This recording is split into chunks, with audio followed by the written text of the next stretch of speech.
Hello, everybody, and welcome to a brand new episode of Back to Basics. I know, can you believe we're still doing this? It's been like a year now, right? I assume somebody's watching. I assume, like, the view counters on YouTube say we are seeing at least tens of people watching this thing, so it's got to count for something. So I am still Pastor Don after all this time, and joining me is the lovely, the wonderful, the inimitable Courtney. And I'm just waiting to see the finished product of this, by the way, that shows me gesturing this way and having her screen be on the other side, because I never know how that's going to turn out. Meanwhile, I've just been making like weird hand motions at the camera the entire time for those of you that are listening on podcasts. Right. For our podcast listeners, you're really missing out on all of the crazy, like, you're going to make people stop listening, dude. Let them listen to podcasts if they want to. If they want to, they're missing the interpretive dance, which is like a key part of what we're doing here, I guess. So today we are going to launch into a series of produce-based two-part analyses here. And I say produce-based because we are broadening our food supply here in terms of the safe word that we're going to use to stop me reading. We're going to start. Yeah, I just want to hurl random produce at Don. Yeah, you are not the only one. Oh boy. So we are going to start with Genesis chapter 26, the story of Isaac and Abimelech. Mm-hmm. We're going to tear through this, maybe one, probably two episodes. And then after that, we're going to be going on to the follow-up to the whole Jacob and Esau blessing scandal. Ooh, BuzzFeed circa 4,000 plus years ago. So that is our plan going forward. So today we're going to start with Genesis 26. God, we are 26 chapters into this piece. Can you believe it? Oh, what is this? Avatar: The Last Airbender? My favorite obscure character is coming back. Oh? I see Isaac and Abimelech. Okay, I'm trying to get the Airbender connection here. Oh, because like every single freaking character on Avatar: The Last Airbender that you see, like, that has any importance, you're going to see them again before the end. Okay, all right, everyone. Yeah, I see what you're getting at. Except for Gyatso, because no. No, he's still dead. Yeah, very, very, very. I was just reading something about that too, like the fact that he clearly used airbending to murder just so many people at the very end, which is just amazing. It's not murder if you're defending your people. Oh boy, there's a whole other biblical argument we can have later on. Anyway. Yeah, that can be used far too broadly. If someone's trying to murder you and you instead murder them back as your only means of survival. Well, the ethical implications of genocide are coming up. Yes. Another dozen or so chapters. Anyway, Woody McTwist over here. All right. For today, we're going to skip past broad-scale genocide and magical powers and focus on Isaac and Abimelech, which is kind of localized murder and occasional magic powers. So you're so lucky you're on the other side of the globe. I swear to God. You'd be surprised how often I get that. So let's go ahead and start. I'm going to start reading, and you are going to verbally hurl produce at me anytime you see something you want me to stop with. For those of you who are unfamiliar with our process when we get to these longer passages. So I'm starting from 26, chapter 1. And for those of you just let's get that out of the way. I've got a mental image. I like it. All right. For those of you watching on YouTube, by the way, I'm looking off to the side because I have my iPad here with all of my bubble on it. Bubble, bibble, bibble, holly bibble. Let's go. Can you tell, by the way, the Bible thing? Highly caffeinated today. Yeah, that's the big Starbucks you got there. It is. Let's get started. Isaac and Abimelech, Genesis chapter 26. Now there was a famine in the land, besides the former famine that had occurred in the days of Abraham. And Isaac went to Gerar, to King Abimelech of the Philistines. The Lord appeared to Isaac and said, "Do not go down to Egypt. Settle in the land that I shall show you. Reside in this land as an alien, and I will be with you and bless you. For to you and your descendants I will give all these lands, and I will fulfill the oath that I swore to your father Abraham." Apples. All right. I thought you were going with tomatoes, but all right. No, the tomato was sheerly pleasure tomato. Someday I'm gonna chuck produce at your head for real. Okay, now I'm definitely calling the episode Pleasure Tomato, but continue. Damn it. Okay, anyway. Reside in this land in the alien, as an reside in this land as an alien, dot, dot, dot. I will give you all these lands. Like he's saying, set up shop here. I'll make it yours. You know, Are we doing some mafia business, or like, can you explain? It's a bit much to ask you to explain the Lord's motives, but yeah, which I definitely can't do. But it's worth noting that he's not saying reside in this land as an alien and I will give you the power to conquer these lands. He is talking about here, I think, fusing yourself with an existing population. And this is going to be a theme we're going to see repeated a lot in Genesis, is God seems to set people up for, okay, here's an indigenous population, you're coming in, unite with these people, and then you will be stronger for it. And the person God's speaking to says, all right, so kill everybody, right?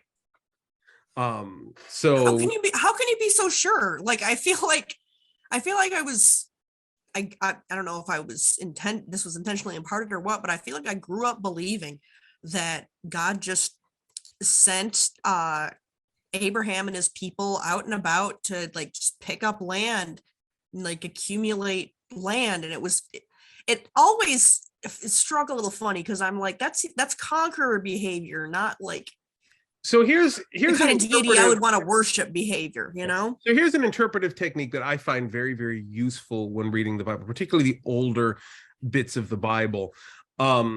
We have, in effect, several pieces here. We have the God that we personally know. We have the ancient texts and the history. And there is obviously a screw up here when we cannot reconcile the ancient text with the God that we know. Yeah, it's so where you get the phrase Old Testament God, you know? Yeah. Like, well, we have to assume that there must be a broken circuit somewhere in this loop-de-loop. And when we talk about, like we talked about this back in Genesis 1 too, when we're talking about creation, like we have science, we have God, we have the scripture, and somewhere something's broken, we have to assume that it's got to be something human because God is by definition perfect. So what we know here is we know God is loving, cares about all, the source of all that is well and true and good in the world. It's core fundamental tenet of Protestant theology. And I'm pretty sure it extends to most modern Judaism as well. So like we have that piece. We know that's who God is. And so God here, we have the apparent issuance of a command that says, okay, kill them all. Hold on. There's a disconnect. There's a broken circuit here. So where is the circuit likely broken? Probably in that dumbass, monkey who was listening to God and said, okay, murder's on the menu. Yeah, that's probably where the breakdown happened. So the idea that you're saying here is that God is, that you think the broken link between the Old Testament God and the New Testament God is basically that God was giving people these instructions and just giving them a chance to handle it in like the most loving and godlike way possible. And they screwed it up royally, yes. Like consistently. And this continues, by the way, on into the New Testament. Like, look at all the ridiculous bullcrap Paul gets up to. He does some good things, certainly, but like he does some terrible, like he has some terrible words about women. He has some terrible words about like interracial connections and stuff like that. Like Paul isn't perfect. The later epistles are even worse. Like, and these are again human interpolations of what God is doing in the world. And this is like, as a Protestant, this is where we draw the line, is that what we're seeing here in the text is a text, the word of God spoken and then interpreted through people. We have to be cognizant of the human element in the text here. Otherwise, we begin venerating things that are abhorrent, which, modern evangelicalism much. I feel like it bears belaboring the point because this is such a big deal. Stone. Yeah.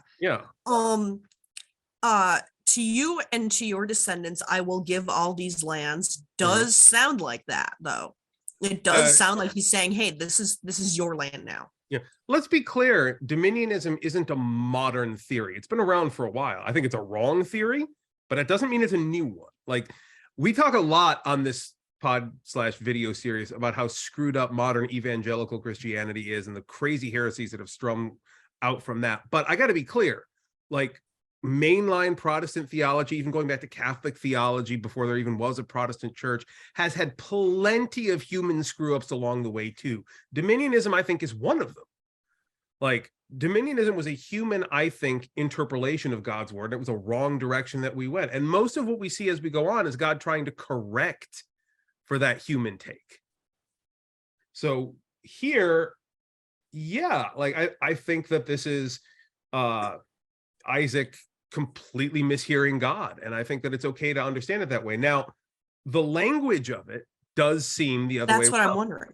But again, let's keep in mind, even the NRSVUE, which we're reading from, is still interpretations of translations that have been done throughout a history of dominionism in the Christian church. Like, they're not going to translate it some other way. They're going to try to keep it as close to the text. And dominionism even predates Christianity because there's threads of that worked into ancient Israel as well. Dating back to... You've read the stuff in the like earlier languages and stuff, though. Like, yeah, I mean, the dominionism thread still holds out because, again, what we're dealing with here is effectively not an objective retelling of what God said, but what Isaac thought God said. Yeah. So you're saying there's a perspective issue. How can we know that? No. How can we know what? How can we know that it was Isaac misinterpreting? This is where the faithful interpretation aspect comes in. We can know that it was Isaac misinterpreting because we know who God is and know that by definition, God wouldn't do something like that. At least not in that way. Now, what God may have been saying, and we can extrapolate here, God may have been saying something like, go into these lands, become part of their community, and I will lift you up through their political ranks, and you will become a leader among these people, and together you will become a stronger, fused, unified force for good in the region. Like, it could have been something more like that. I mean, I wasn't there with Isaac, I can't say for sure, but I think presuming God said something closer to that is much more in keeping with the God we know through the scripture than well, and he gave us free will to use it too. I can understand being like, here's your objective, accomplish it. Mm-hmm. And please don't murder so many people this time. Yeah. And this is a theme we keep coming back to. That does make a bit more sense. Yeah. Again and again and again, we keep coming back to is God says a thing. It's not totally clear, but we're getting the human interpretation of it. Lots of murder happens, and then God comes back and says, okay, let's try this again. Wait, so they're going to screw over Abimelech again? Aren't they? Ready your produce, dear friend. It's coming. Man, like, we're talking about someone who lived unbelievably long ago. But it just seems like he hasn't really done anything wrong here. He's been tricked into doing immoral things against his knowledge. So far is the absolute definition of an innocent bystander. Like, as far as the text goes, he's just a dude who happened to be there for Abraham and Isaac to repeatedly screw over. He's the cat. To go back to Avatar, he's the freaking cabbage merchant. Yeah, exactly. You're not wrong. I like that. That is perfect. Now I need a T-shirt of like a first or like 4,000-year-old depiction of King Abimelech, just saying, "My cabbages." I need somebody out there design a T-shirt. We will make a merch store and put it in the merch store just for that. Yep. I've been trying to think of T-shirt ideas. We need to do that. Okay. Anyway, moving on. Yeah, moving on. Again, sorry, folks. Sometimes we really belabor a point. Like, I've been the one belaboring this one and not letting it go because it seems like a really big deal. I feel like if there's going to be a co-host here, my whole point should be to just like press Don on stuff, especially stuff like that. That it's like, I want this to be true. Yeah. So I don't want to press really hard on it. Yeah, that point needs to be made. It needs to be made repeatedly. That when we're basically dealing with... what you're saying is, if we are to believe in the God we learn of in the New Testament, mm-hmm. then this is the only way the Old Testament makes any sense. Exactly. Either we accept that the Old Testament, and indeed large chunks of the New Testament, is the ongoing story of humans failing to understand God correctly, or we assume that periodically throughout the Bible we just kind of switched gods and didn't say anything about it. I'm pretty sure I'm going with the first one. Because the second one is just far too out there for me. The possibility of the second one seems like to start up a really good novel universe or something. Right? Anyway. Although I'm pretty sure Terry Pratchett already wrote Small Gods, but that's beside the point. Anyway, going on from there, where do we stop? We're saying, fulfill the oath that I swore to your father, Abraham. Continuing on. We got through 4, I think. 4. which is just continuing on. I will make your offspring as numerous as the stars of heaven, and will give to your offspring all these lands, and all the nations of the earth shall gain blessing for themselves through your offspring, because Abraham obeyed my voice and kept my charge, my commandments, my statutes, and my laws. So Isaac settled. So this is why he feels the need. Oh, sorry, oranges. No, yeah. So this is why he feels the need, then, it would seem, Bible foreshadowing time, to come in and be like, okay, laws here, literally carved in stone. Mm-hmm. Stop killing people. Right. That's not how I want you to do this. Yeah. And it's easy for us who don't know the narrative arc of the Old Testament, it's easy to forget that at this point, we're still pre-Moses here. Like, we haven't got the Big Ten yet. So we're still working our way up to that. 26 chapters in, we are still working our way up to that. Like, when God says, let me be clear here. Yeah. But yeah, I need to stop apologizing. To kind of wrap up the previous thought, yeah, that does read a bit more. All the nations of the earth shall gain blessing for themselves through your offspring. Sounds more like, go out there and be the salt of the earth, man. Yeah. Like, just be awesome to people, and people will be awesome to you, and you'll make people more awesome by being around them. And they're like, so take over their country? No! You've identified a really key point in this too, is that it does say that all the nations of the earth shall gain blessing for themselves through your offspring. It's not the other way around. Your offspring shall be blessed. I thought too soon. That makes a lot of it make sense. Yeah. Like, you still see these pieces of the God we know peeking out through the lines of the text that they kind of didn't think as important based on their human narrative here. So, like, God is still there. Like, we are critical of the way God is presented in the text sometimes, but that doesn't mean God isn't still there. And that's still comes through. Hugely important to remember. Shall I continue? Yes, please. So Isaac settled in Gerar. When the men of the place asked him about his wife, he said, she's my sister. For he was afraid to say, my wife, thinking, or else the men of the place might kill me for the sake of Rebekah, because she is attractive in appearance. Man. Like father, like son. Radishes. That just, I don't even have anything to say. I'm just like I think it is worth throwing out here, by the way, that we don't get a line that says God told him to do this. He just did the same thing because this is the way of my people. Hey, it worked for Dad, right? But also, I didn't even notice that part, but you're right. He's just like, oh, this is how we do things around here. Yeah, it's an order. Because your kids will learn mechanisms from you. Right. But also, like, look at this. He was at no point in Abraham's story or Isaac's story do we ever get an indication that anyone actually said they would kill him for the sake of his wife. We just have that fear. Abraham was afraid that they would kill him and take his wife. He was afraid again that they would kill him and take his wife. Isaac is now afraid that he will be killed because his wife's hot. I got a hot wife. I kind of get it. But it's interesting how that fear goes generational. Like, what was communicated to Isaac seems as much the fear as anything. I got distracted and started reading ahead a little bit. Can we please keep going? Yeah, there's more coming. So yeah, without belaboring the point too much, the generational transference of fear that's happening here is something we really got to be careful of. Anyway, Moving on. They might kill me because my wife's hot. Verse 8, when Isaac had been there a long time, King Abimelech of the Philistines looked out a window and saw him fondling his wife, Rebekah.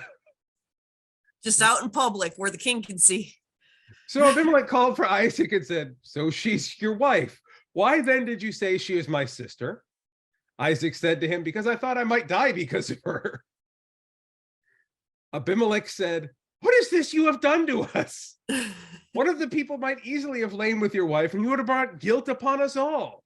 So Abimelech warned all the people, saying, whoever touches this man or his wife will be put to death. Okay, I'm going to throw produce at myself. He got smart. He's getting smart in a hurry. Also, like, I'm sorry, Isaac, but you're an idiot. Oh my God. Like, you're afraid of someone realizing this is your wife, so you say she's your sister, and you got hands up her skirt in public. Come on, man. Like, rookie mistake.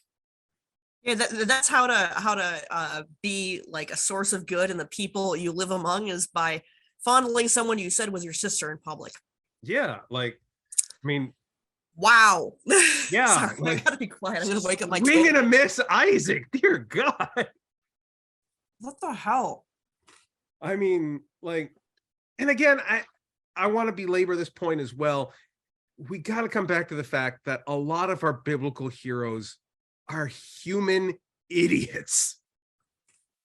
Like, I mean, let's be honest, which one of us guys in our, 20s and 30s and 40s may have made a stupid decision because of sex?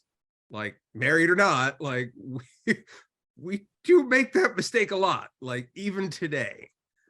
So there is a humanity that's present here that is both like head to the forehead, face palm stupid, but at the same time eminently human and understandable. Like, I get it, it's stupid, but I get it. So you got Isaac doing this, and can you just imagine for a minute, Abimelech sees, okay, this guy's coming through, it's Isaac, I'm pretty sure I know who his dad is, but here he is with his sister, and he looks out the window, and he's like, oh God, not this again. Like, just imagine the poor guy looking out his window, seeing Isaac getting handsy with his sister, being like, how much you want to bet? This friggin' family. How much you want to bet he looked and he was like, man, this new guy's sister is really hot. Wait a minute. No. There's also a part of me that just imagines Isaac saying, okay, well, this is my sister here, and Abimelech just being like, yeah, uh-huh. There's a part of me that just wants to imagine him not buying it at all. Yeah. I mean, obviously, none of this is presented Fool me in once, the text. shame on you. Fool me once, shame on your father. Fool me twice, shame on your father again. Fool me 3 times, it's getting old. Yeah. All right, so all that's going on. And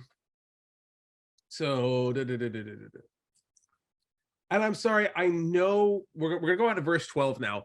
I know it's not meant as euphemism, but it makes me laugh that verse 12 is Isaac sowed seed in that land and in the same year reaped 100-fold. Come on. Like, I kind of feel that there might be a little bit of ancient biblical humor here, but I'm not going to start reading the Hebrew looking for sex jokes. Anyway.